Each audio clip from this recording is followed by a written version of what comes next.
Na mayong adlaw sa atuang tanan.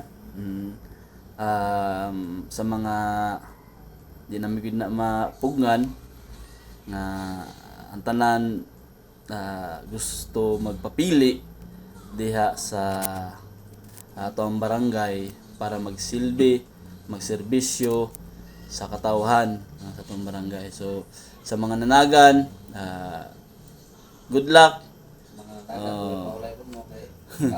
Good luck. I'm sure nga ang tanan nanagan man gyud to serve people. Wala laing gi perspective no silang pagdagan kundi to serve people sa mga katawhan no, lalo na diha sa mga barangay no, sa mga nanagan karon no, diha sa mga barangay. So good luck sa tanan both side no, sa admin or sa opposition. So kabalo pud ko nga kabalo pud ang tanang tao sa barangay nga ang inyong pagdagan na ay positive nga katuyuan no, para magsilbi no. So hinaot lang ko nga di lang kay kanako kundi sa tanan nga lumulupyo diha o bisan pa man asa sa mga barangay.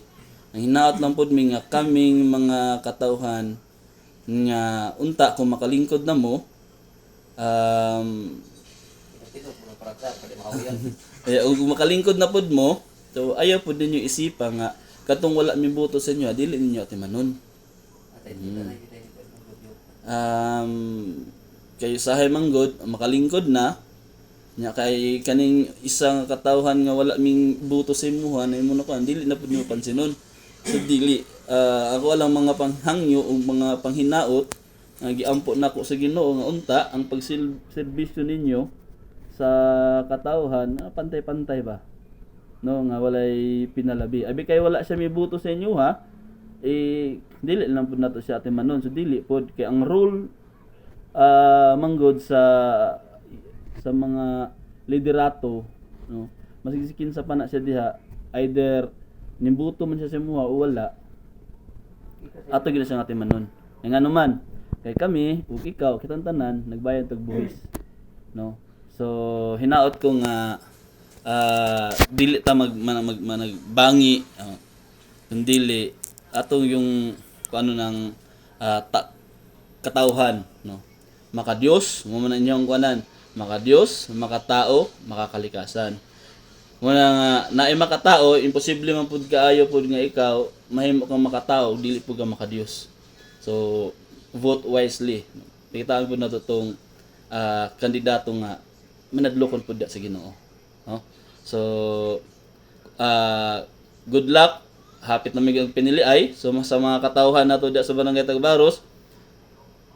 Hinaot ko nga di ta mapadala sa kwarta no. So ato lang pong tan-awon kung unsay dagan pud no sa tuang barangay kung kini sila ang tanan kung kini sila mo molingkod no. So, ang tanan nanagan di ta magunahon og negatibo. Ang tanan nga nanagan magpapili bilang usa ka public servant. So ang ilang tinguha is to serve you. So ay lang pud kalimot ang ako ang napasalamat pud ko sa lumulupyo da sa atong barangay no. So kaya kung inahan mo naman last term naman. So nipulin na pud nang ihang ang amuang prinsesa nag-inusarang babae no. So nahinaot pud ko nga ayan niyo siya kalinti sa inyong baluta. So dali ra po na siya maduulan no, and God fearing po na siya no. So wala ko laing di ko magisgot og politiko ingon sila nga ni medyo ni pagkahugaw atong hinluan no. Magsugod ta diha sa tao nga nay pagkamahinadlokon da sa Ginoo no. So good luck sa mga katawhan lalo na sa mga nanagan karon. So good luck kung mudaog God's will, kung mapildi God's will ra po dili pa nato panahon no. So maging maigmat lang sa mga tao nga gusto nga buot nga mo mag mangita o mupili no sila ang mga kandidato. Di ta magbinangiay, no, dili ta mag away no. Kay abi ninyo isa lang gyud ang ilahang role. Kung makalingkod na sila, isa lang gyud ang role. Mubuta ka og sa dili, ang ilahang role is to serve you. Ilahat ang atimanon. So God bless and mabuhay Philippines.